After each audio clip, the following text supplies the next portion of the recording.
All right, welcome back, everyone. Let's start our next panel. Don't you think our world can become more effective and equitable by considering sex and gender differences, whether biological, social, or cultural? Gendered innovations, or GI, is the practice of incorporating sex and gender analysis into research and innovation to improve outcomes and foster inclusivity. It aims to enhance creativity and develop solutions to benefit everyone. In this session, we will discuss the importance of gendered innovations and its impact on science and technology, and explore the future of science shaped by GI. Please welcome this session's organizer and moderator, Professor OKI Sayaka from UTokyo include the Center for Co-Production of Inclusion, Diversity, and Equity, and the Graduate School of Education at the University of Tokyo. So Professor Oki, over to you now.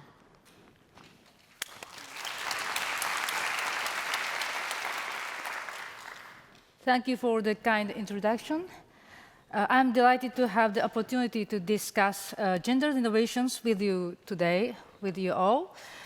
So I am Sayaka Oki. I'm a historian of science at the, in fact, attached to the Department of Education. But now today I organize and moderate this session. Allow me to briefly outline the session structure and objectives. As it's introduced, Gender Innovations is a research initiative for responsible research and innovation by integrating diversity, equity, and inclusion. Originating North America and Europe in the beginning of 2010, that initiative began to gain traction in East Asia too from the mid-2010s. Research and development that neglects gender perspective or fail to consider sex differences can be very harmful. Imagine if we are unaware that certain diseases manifest differently in men and women, and only recognize symptoms in men. Women face a higher risk of being misdiagnosed. Similarly, machine and devices designed exclusively for adult males may be unsuitable for women or children. Furthermore, if statistical surveys fail to properly include transgender individuals, we lose the opportunity to learn from their experiences. So these are just a few examples of the challenges we face. To address such issues, Gender Innovations has developed a methodological tool known as sex and gender analysis. This approach has been applied across a wide range of fields, from basic to applied research, fostering not only new discoveries and research excellences, but also driving institutional changes, including evaluation systems adopted by scientific journals and research funding agencies. So we see now a changing landscape of research itself. In this session, we will begin by hearing from three panelists, each of whom is a key figure in gender innovations. They will each deliver a short presentation, a short talk, lasting roughly 10 to 15 minutes. And following these talks, we will transition to a discussion that will involve all participants on the stage. Well, now I introduce the first speaker. She is Professor Londa Schiebinger. She is the John L. Hinds Professor of History of Science, so she is a historian from Stanford University. She is the very founder of Gender Innovations. And now she will, in her talk, she will provide an introduction to Gender Innovations and discuss its recent developments and achievement in advancing research excellence. So please. Yes, thank you. Do we have the slides? Yes, thank you. So it's a pleasure to be here with you today at the Tokyo Forum. What a wonderful gathering. I enjoyed the first sessions. And I'm delighted to discuss with you Gendered Innovations, a large international collaboration founded in 2009 and supported by the European Commission, the US National Science Foundation, and Stanford University. New policies have been implemented across Europe, North America, and here in Asia, I'm delighted that Gendered Innovation Institutes were opened in South Korea in 2015 and in Japan in 2022. So Gendered Innovations also works in Silicon Valley with industry leaders such as Apple, Google, and the like. So innovation is about integrating sex, gender, and intersectional analysis into the design of research from the very beginning. The operative question is, can we harness the creative power of sex, gender, and intersectional analysis for discovery and innovation? Does this approach add valuable dimensions to research? Does it take research in new directions? So first, a bit of background. Governments and universities have taken 3 strategic approaches to gender equality over the past several decades. The first I like to call fix the numbers, and this is increasing the numbers of women in science and engineering.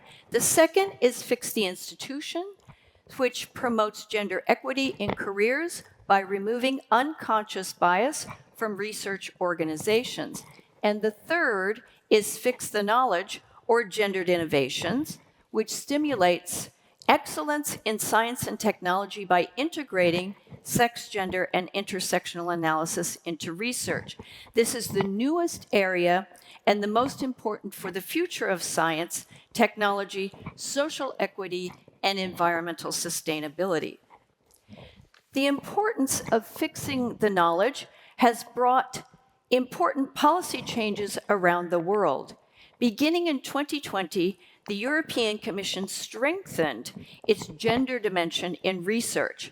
Applicants are now required to integrate sex, gender, and intersectional analysis into the design of research, or if you're a physicist studying black holes where there's no sex or gender, you must justify that it's not relevant to your research.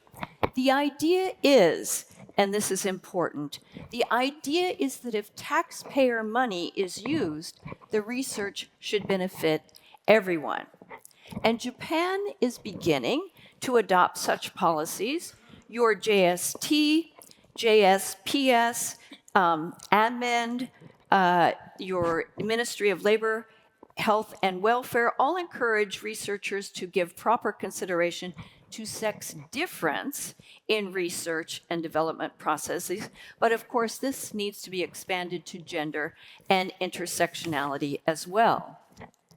So policy is great, but often scientists and engineers have not been taught how to do gender analysis in their professional training, and they don't know how to do it at the highest level of excellence.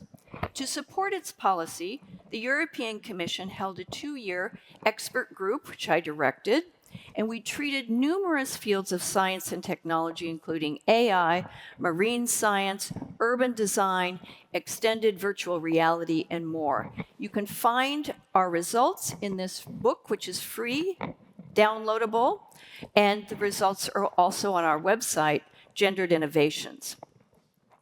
So what's at stake, and why do we need gendered innovations? Doing research wrong costs lives and money. 10 drugs were recently withdrawn from the US market because of life-threatening health effects, and 8 of those pose greater threats for women. Not only did these drugs cost billions of dollars to develop, but when they fail, they cause death and human suffering. We can't afford to get the research wrong. But doing research right can save lives and money. One of the biggest gendered innovations is in women's heart health, and in particular, the understanding that women's symptoms of heart attack are different from men's. A new study from the US shows that improving women's heart health could add a staggering 1.6 million quality life years for women and boost the US economy by $28 billion annually by 2040. So it's a win-win. It's a win for women and it's a win for society.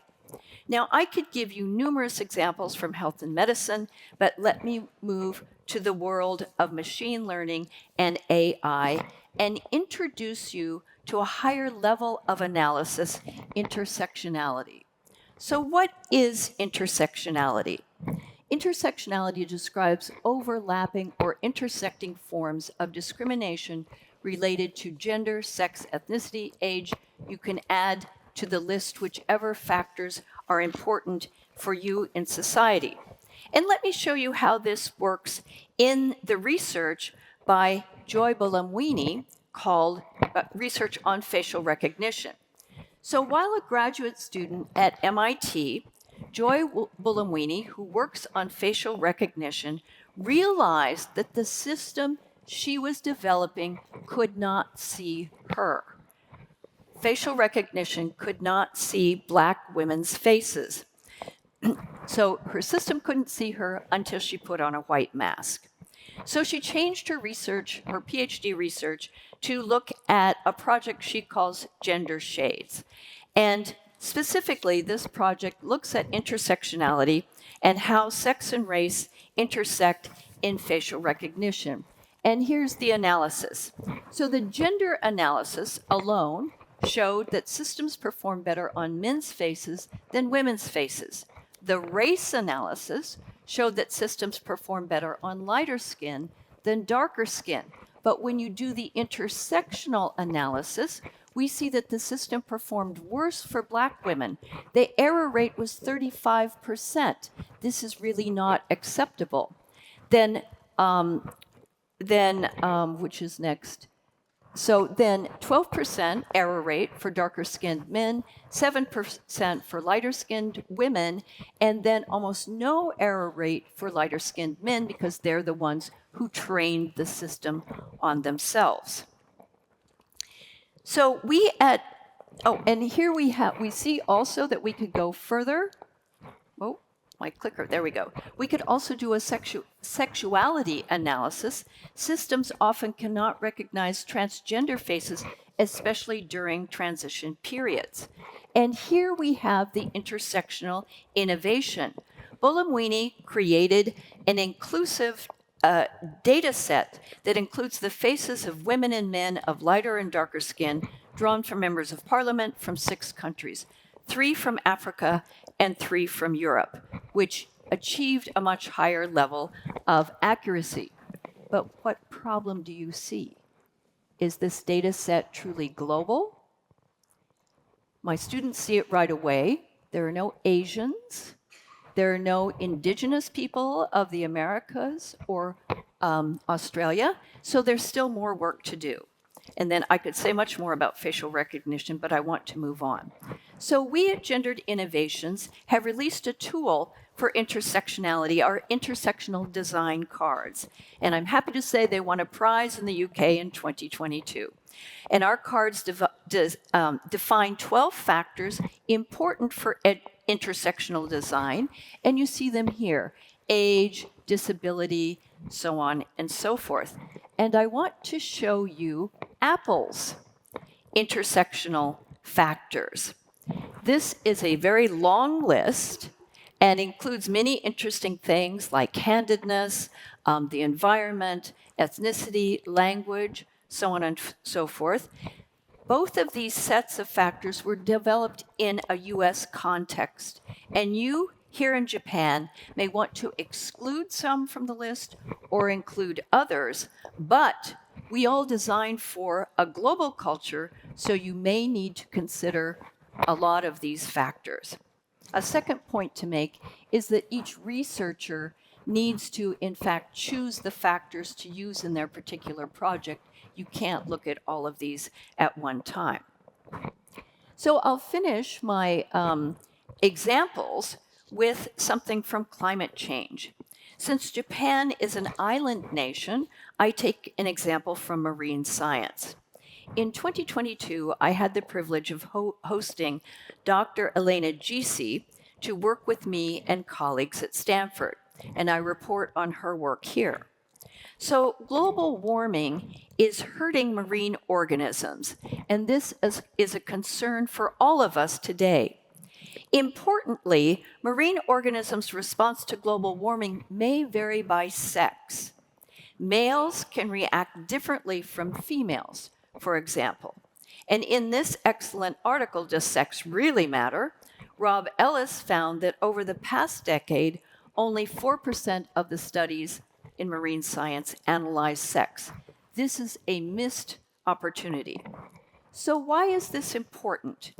For species reliant on temperature for sex determinations, such as turtles, rapid global warming poses a risk. As you probably know, the sex of a turtle depends on the temperature. And if the climate is warmer, you get a female. If the climate is cooler, you get a male. An important study found that turtle sex ratios respond dramatically to global warming. In Australia, turtles born in the warmer parts of the Great Barrier Reef, for example, became 99% female, whereas the turtles born in the cooler parts of the Great Barrier Reef remained a more natural 68% female. Such a change in the sex balance can lead to population collapse. If a population is 99% female, it is very hard to reproduce. So analyzing sex-based responses to climate change enables a more effective ocean management. If sex is not taken into account, marine protected areas might unintentionally protect one sex but not the other. So both sexes need to be protected so that they can reproduce. So from these short remarks, I hope you see that designing sex, gender, and intersectional analysis into research is one crucial component contributing to world-class science and technology. We hope to support social equity and environmental sustainability by helping scientists and engineers create health regimes, technologies, and policies that work for us all. And I want to conclude with a quick note on policy. So policy is one driver of innovation. And here I'm showing 3 pillars of science infrastructure that need to coordinate their policies. These are funding agencies at the beginning of the research process, peer-reviewed journals at the end of the research process, and universities who are to teach people how to do this kind of analysis. So the first is funding agencies. And as I mentioned earlier, publicly funded research agencies are funded by taxpayer monies, and therefore the research they produce should work for everyone. And we had a wonderful symposium here in Tokyo yesterday with many of your government ministers and the funding agencies and some peer-reviewed journals discussing how to promote gendered innovation here in Japan. The second pillar of the science infrastructure, peer-reviewed journals, at the end of the research process can require sophisticated sex, gender, and intersectional analysis when selecting papers for publication. And as you will hear, Nature strengthened its guidelines for sex and gender analysis in June 2022. So if you intend to publish in The Lancet or Nature, you need to integrate sex, gender, and intersectional analysis when it's relevant to your research. And finally, the third pillar of science infrastructure is universities, where I, as a professor, teach. And here we have a real emergency. The greatest barrier for implementing gendered innovations is that researchers in the natural sciences, computer science, health and medicine, and engineering typically don't know how to do sophisticated sex and gender analysis, and even fewer know what intersectionality is. So you have a real opportunity here in Japan to integrate sex, gender, and intersectional analysis into the core curriculum in engineering, computer science, medicine, and many of the natural sciences. So there is much to be done, but together we can successfully implement gendered innovations in science and technology. Thank you very much.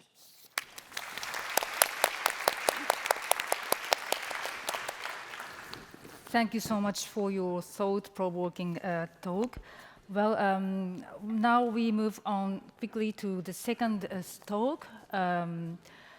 I will introduce Dr. Magdalena SKIPPER. She is in the screen, and she is the editor-in-chief of Nature. Unfortunately, she cannot join us physically here in Tokyo, but so you are in London, I think? That's right, yes.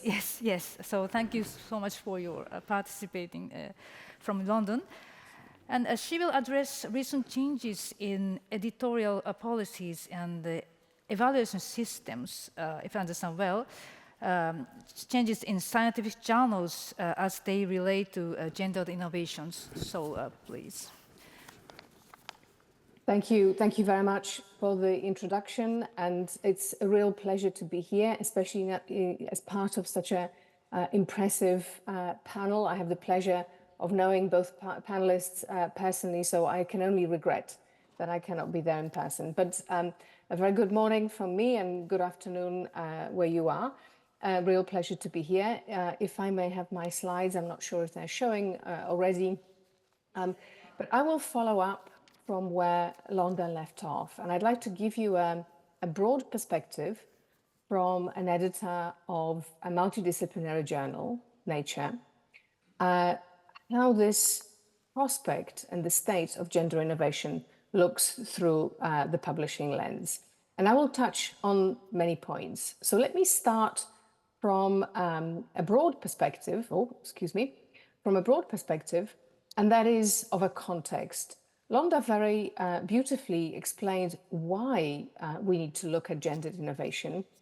Let me just remind you about some of the universal principles that we as humanities have agreed on. So these are principles from United Nations and UNESCO about the rights to participate in science, to share in scientific advancement.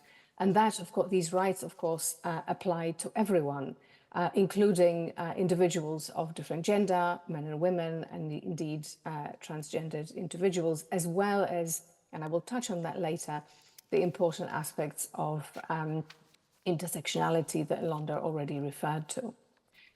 So I often like to talk about this issue in the context of who does science, because who does science matters how science is done and what questions are asked and how those questions are answered. Nature itself as a scientific journal is 155 years old. It was launched back in 1869. And the images, very famous images of individuals over on the left, so of course we have Newton, Einstein, and Darwin, were predominantly the agents, if you like, of science.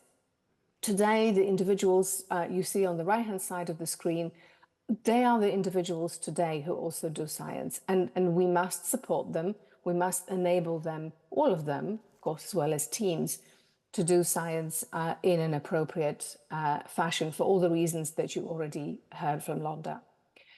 And so how can this be done? I see this as an opportunity for all of us at scientific journals, but all of you as researchers, university administrators, funders, or even members of the general public.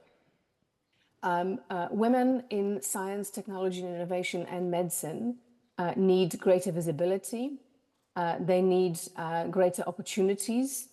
They need greater recognition. And they certainly need more credit, greater credit for what they do. So let me take you through a few examples. Just one example about women needing more visibility. According to UNESCO, there are just over 30% of active researchers who identify as women. So there is an active participation of women in research, and yet women publish fewer papers. We certainly in our pages in Nature see fewer papers from women researchers, but it's not only limited to Nature, it's specific to certain disciplines also.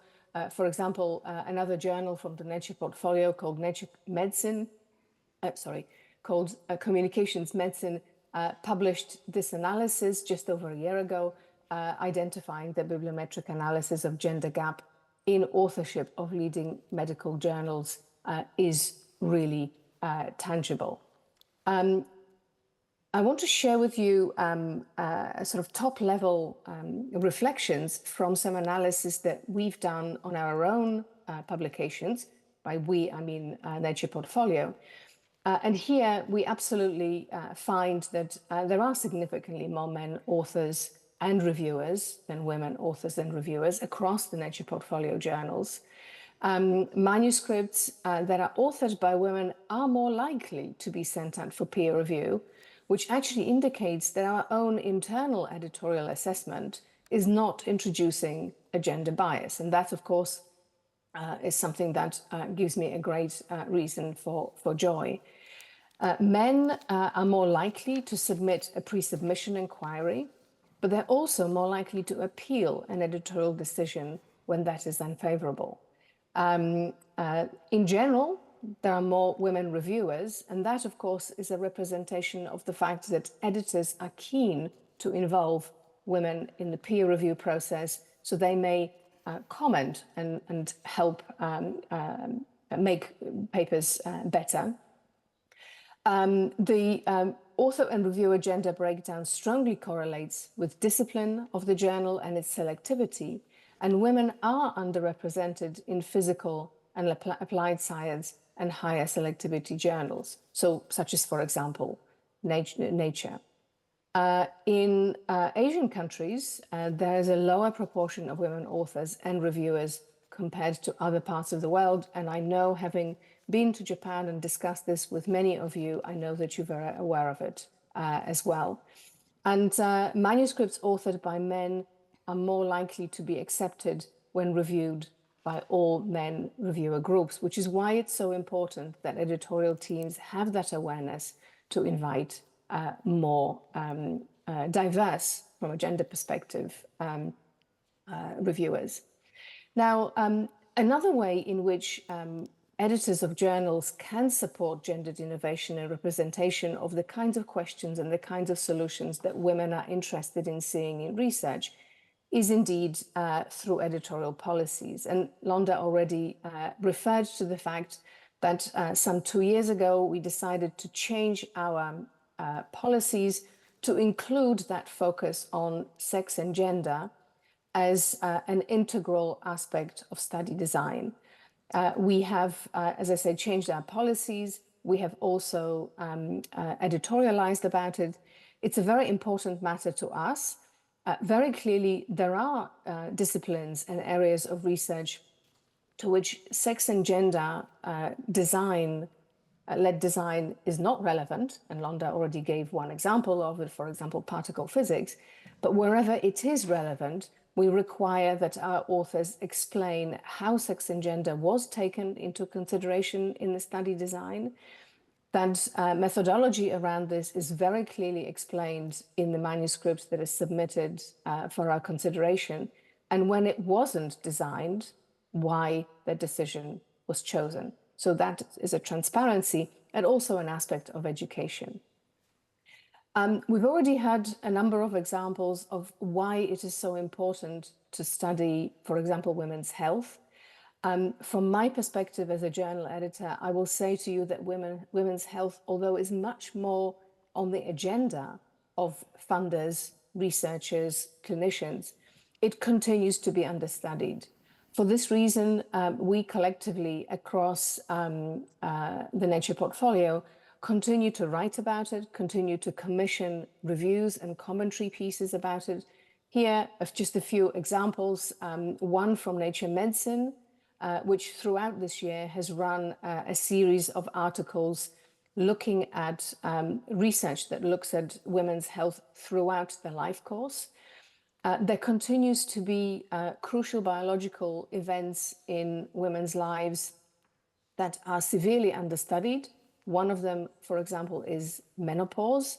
That's something that we, again, seek research into and repeatedly talk about. Here's an example of a Nature podcast, which was put out just about 18 months ago. But we've also written a number of commentaries and continue to cover it in the news.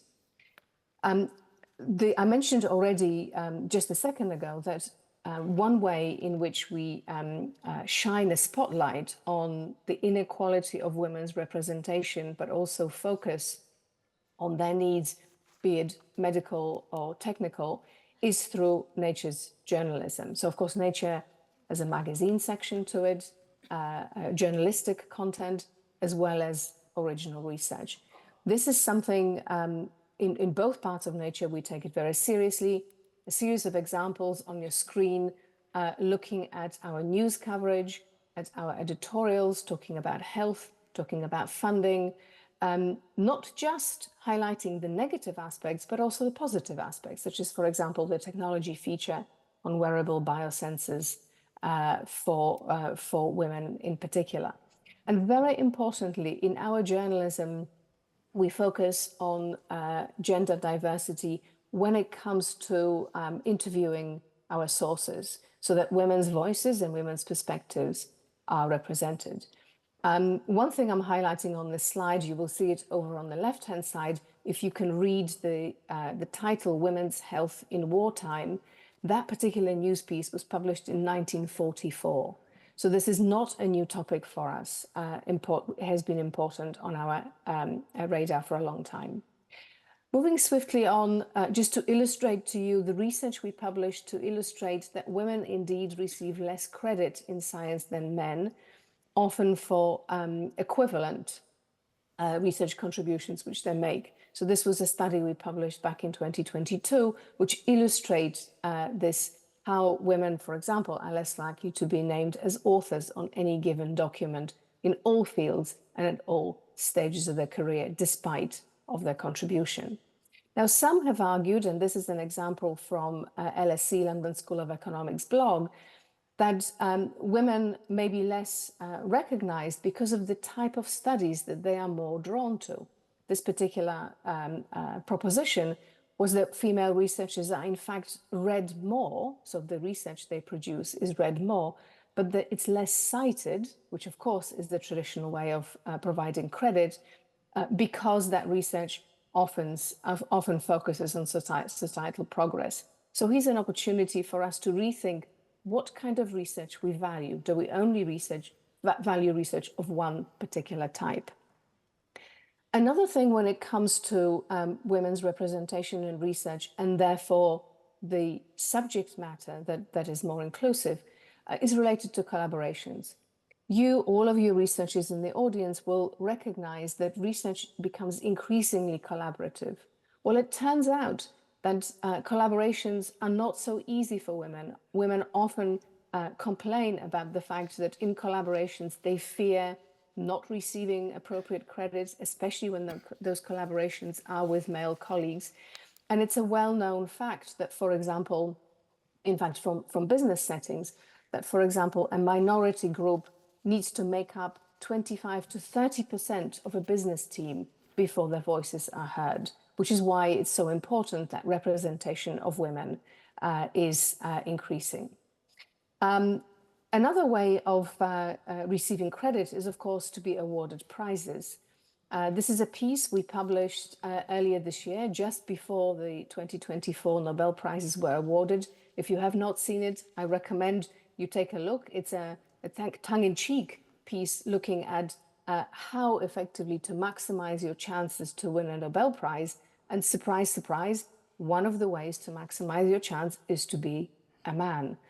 Nobel Prizes notoriously have a very low proportion of women as laureates, which is why us, and of course many others, have been setting up new types of awards on our own, but also in collaboration, to really shine a spotlight on the outstanding women at all stages of their career who are contributing research, and most importantly, contributing to research, to how research innovation is done, what kind of questions are asked, and how they're being addressed, as I said. What also goes without saying, ironically, is that women in research need a speaking platform.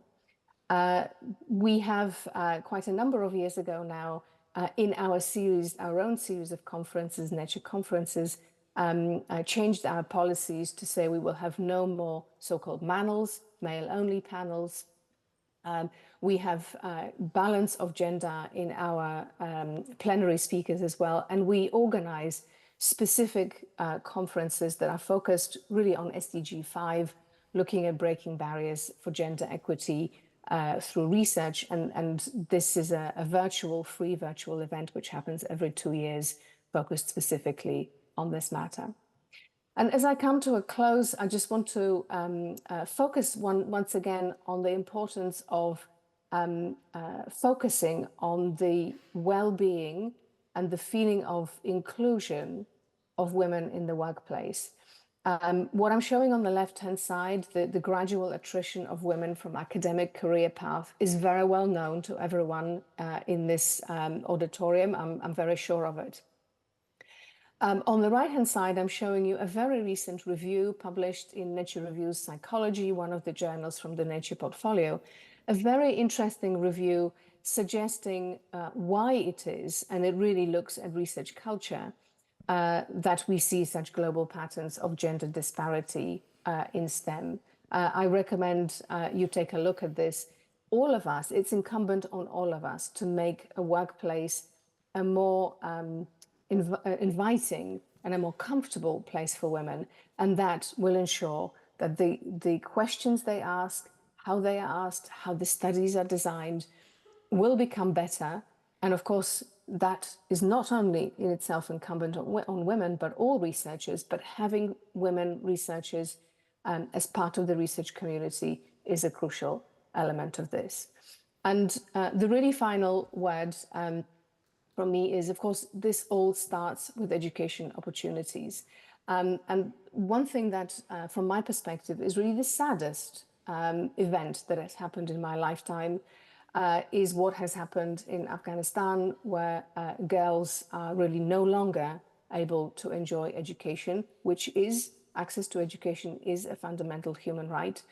From this perspective, I myself was born into a better world, which unfortunately has turned the way it has done. And here I would call on the international community to continue to put pressure on it, because, as I say, it all starts with education opportunities. So with this broad overview, in which the context in which I feel we need to see gendered innovation, I will hand back to Professor Oki. Thank you.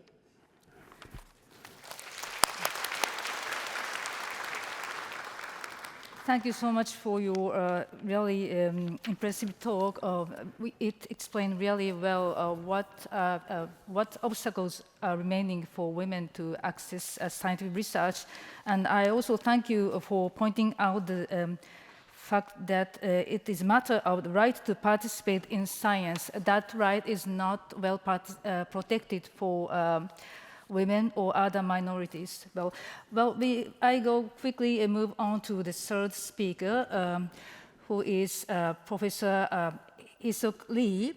She is the president of the Korea Center for Gender Innovations for Science and Technology Research, and she is also a professor emeritus at IFA Women's University in Korea. And I also add that she founded the Center for Women in Science and Engineering and Technology. It is called WISET, and now the Korean Foundation for Women in Science. She will share her insights and experiences with South Korea's gender innovations initiatives, focusing on especially its legal and political basis and the actions taken for its promotion. So please start. Good afternoon, everyone, and thank you for the kind introduction. I'm from Heisook Lee from GISTER, the Korea's leading institution for gendered innovation. I'm honored to share Korea's policy initiative on gendered innovations. In this presentation, we will discuss policy designs to promote gendered innovations. Let's just imagine a future where science and technology truly benefits everyone, regardless of gender. At GISTER, we are working to make this vision a reality. As Korea's dedicated institute for gendered innovations, we are driving policy change and empowering researchers to integrate gender perspectives in their work. This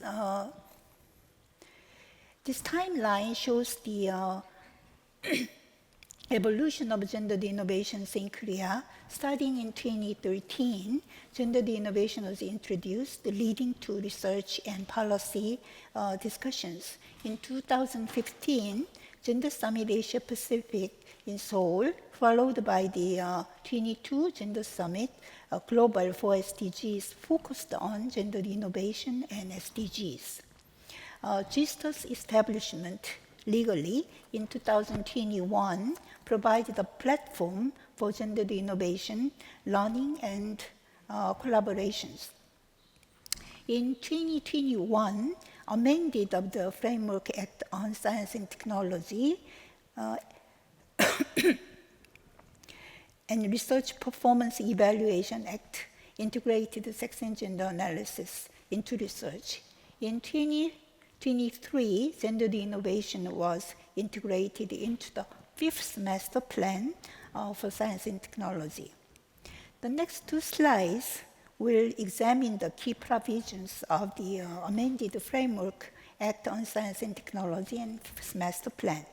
Specifically, Act 7 mandates the development of master plans considering gender dimensions. And Article 14 requires technology impact assessment to account for sex and gender differences.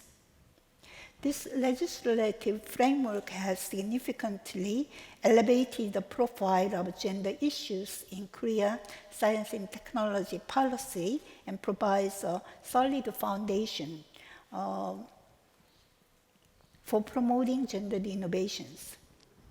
Building on the amended Framework Act, the 5th master plan recommends the integration of sex and gender analysis into all research practices and applications. This strategic move aims to foster the research environment that promotes innovative insights by considering sex and gender differences. The integration of sex and gender analysis has been extended to the Act on the Performance Evaluation of National R&D programs. However, challenges persist due to the voluntary nature of sex and gender analysis implications. Researchers' autonomy while beneficial, but can lead to inconsistent and incomplete integration, limiting the widespread awareness and adoption of gendered innovations. To overcome these challenges, a comprehensive approach is needed, including increased awareness, capacity building, and dedicated funding. Korea's participation in Horizon Europe, where sex and gender integration is mandatory, offers a chance to advance gendered innovations. By implementing a comprehensive action plan that addresses the key areas outlined in this slide, Korea can create a more equitable and inclusive research environment. We are excited to host an international symposium on gendered innovation with the Ministry of Science and ICT on December 18th.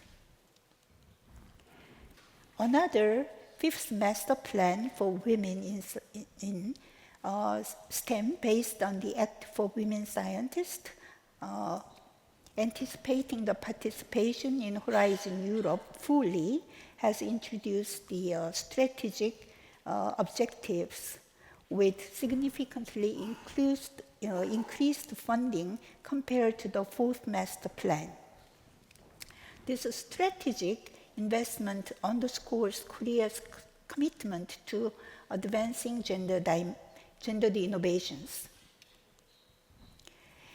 As this data shows, dedicated funding, something like a gender flagship project, is crucial to boost gender-integrated research in both Korea and Japan when we look at compared to the outcomes of US, Canada, and UK. Increased funding is crucial, but not sufficient for advancing gendered innovations. Despite the strong recommendations from prestigious journals like Nature, Cell, reservations persist. This underscores the importance of capacity building, awareness raising, and cultural shift within the research community to fully realize the potential of gendered innovations. To further advance gendered innovations, it is essential to reform research assessment practices to incorporate sex and gender integration.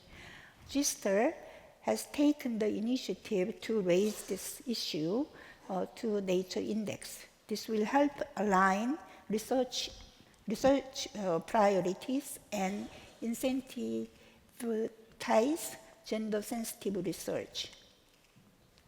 In summary, I would like to outline key actions to effectively promote gendered innovations. We need to mandate sex and gender analysis implementation. We need to evaluate and monitor progress.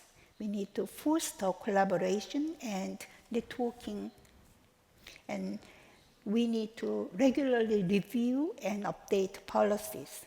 By implementing these key actions, we can create a more equitable and inclusive research environment that drives innovation and benefits society as a whole. I think for the actions to increase awareness, I'll just leave it to further discussion later. Thank you for your attention.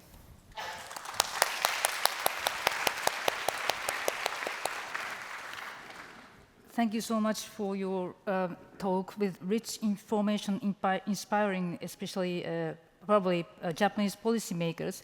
I add that, in fact, Korean experience is 5 years ahead of Japan as to gender innovations.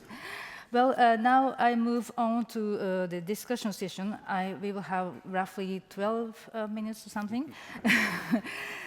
Before that, allow me to introduce our fourth speaker, Professor Hironori Aihara. He is Executive Vice President at the University of Tokyo. Drawing on his extensive experience as both a university administrator and a physicist and scientist, he will first offer some questions and comments to the initial three speakers. And after that, we will begin an open discussion. So, Professor Aihara, I'd like to hand over to you now. Thank you very much. Thank you for excellent presentation. But yet, we have to be very effective and efficient. So let me begin the discussion by focusing on implementation. So I appreciate the added value and the significance of the integrating sex and gender analysis into research and innovation. Yet, I must admit, as an administrator, and by the way, I study black hole as a physicist, so I don't have the skill to implement the sex and gender analysis into the university programs. So would you share any good practice or example for us to follow in terms of implementation? So that's question one. Probably you can, yeah. Yes.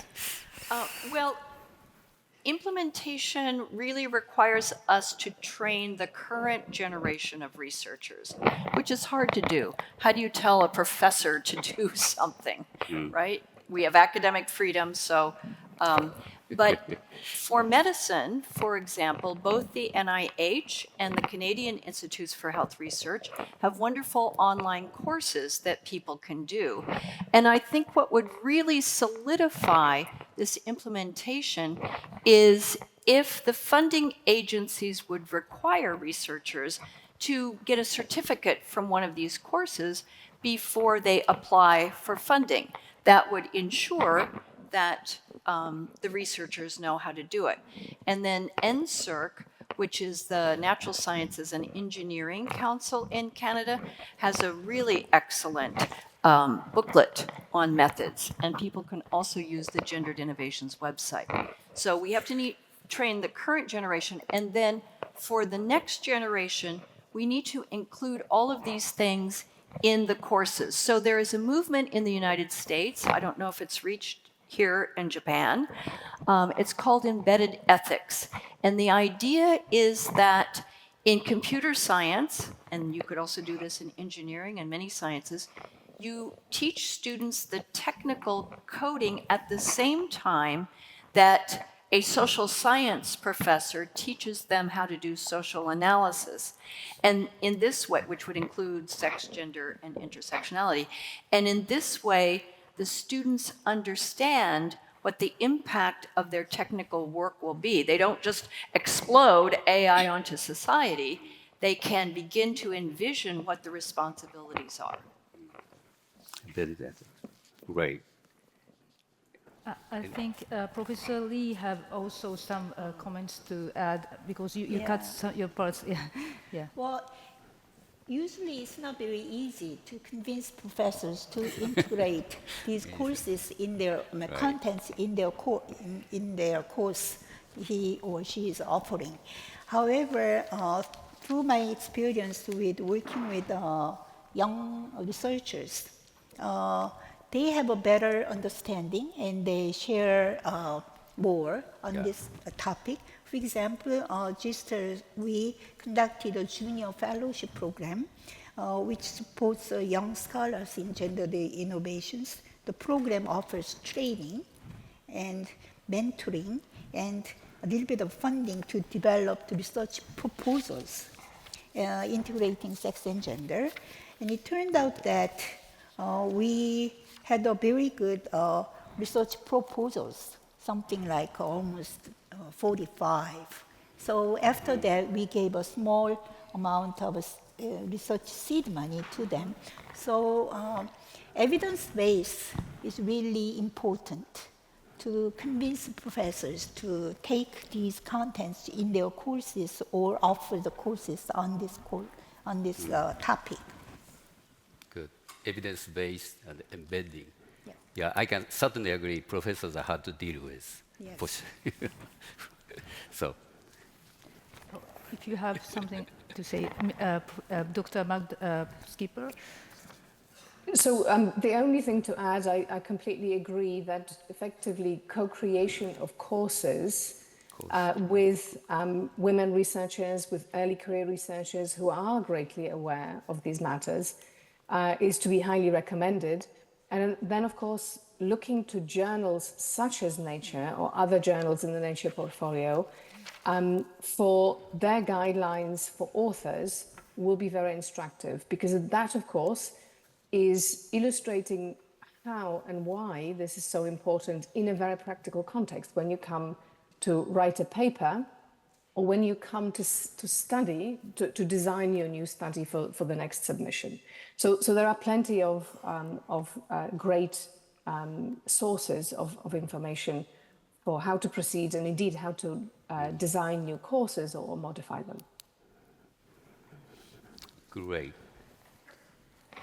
So yes, we have to plug into this, the enormous resources available already. in general and the research in general.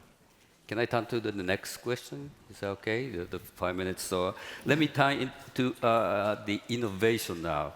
So what strikes me most in the discussion of this gendered innovation is that it transforms challenges and or problems in the agenda of the gender equity to a driver of the innovation.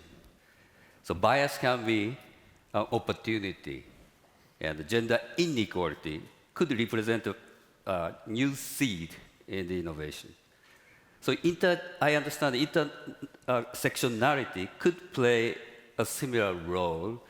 So could you elaborate on the possible function of the intersectionality as an innovation driver? Yes, so intersectionality is just broader. It's gender plus socioeconomic status plus geographic location, maybe if you're living in a rural area or an urban area, educational background. So it's just expanding the kind of social analysis we do. And I'll just give one quick example, and that's, for example, we need an intersectional approach to osteoporosis. So osteoporosis has a gendered problem, and that is that men have been overlooked. So osteoporosis is often defined as a female disease because women suffer from it about 10 years earlier than men. But since everyone's living longer, now men are also falling, breaking their hips, and when men break their hip, they tend to die. So we need here an intersectional approach. We can't just look at sex, we need to look at sex and age, and also it's been very interesting that there are cultural differences. There are differences in diet, there are differences in exercise between cultures that influence bone health. So this is just one example of how to benefit the health of individuals and also the health of society, because then you're not supporting sick people, injured people, that we need to take an intersectional approach. I see. Great. Any sort of this? My experience in Korea, probably similar in Japan, when we talk about this sex and gender and etc. that's appeared in our the law, people start talking about, oh, there is an age which is quite important, maybe sometimes more important. So they don't want to talk about sex and gender. Instead, they talk about something else. But I try to convince them, like sex and gender is there by two different area, and then we can consider some other intersectionality, as Londa said, age and race and so on. The trouble is, for the researchers, we need to develop the methodology to deal with all these very complicated things, because doing research, we do need these, consider these as a variable to measure. So there is a big challenges ahead to do it, integrate into research really well. Well, if I could add quickly, we have a methods paper on intersectional analysis for quantitative research that was just accepted at Nature. Thank you very much. And this should help with the methodology. Right. Yeah. I realize intersectionality is multidimensional, so it is hard, but I'm going to redo a paper anyway. It'll be a while before. Okay. Do you have anything to add, Magdalena, also with Dr. Skipper? Just very, very briefly to say that what we're discussing here indeed is an opportunity. It's an opportunity for greater focus on multidisciplinarity. If you just had what both of my co-panelists said, understanding and probing intersectionality requires approaches from different disciplines. It also requires that systems approach, systems thinking approach. Now, in and of itself, that approach is not new. So we already have tools that we can use to build on previous contexts of systems thinking. You know, the examples that Londa gave were really beautifully illustrating that point. And indeed, in this context, I would say that once again, multidisciplinary journals such as Nature, and of course there are many others, are coming into their own because they recognize the importance of the issues that we're discussing here, the importance of new types of study design, and indeed the scope is absolutely fitting this type of research. Thank you, and back to you, Okay, Professor. thank you so much. Unfortunately, we are running time. We should now close the session. Anyway, I thank you again all for your participation and your engagement, and I hope everyone will take something from that session, and especially I encourage everyone who is here to take back something from our discussion and bring them back in your everyday life if possible. Anyway, thank you again for all who are here in that hall, and thank you so much. And let's continue to think and collaborate and make meaningful, I hope that kind of collaboration make meaningful progress together. So thank you again. Thank you. Yeah. Thank you so much for helping us understand the importance and significance of promoting gendered innovations and to help create a world better for everyone and everything on Earth. Please give them another big hand.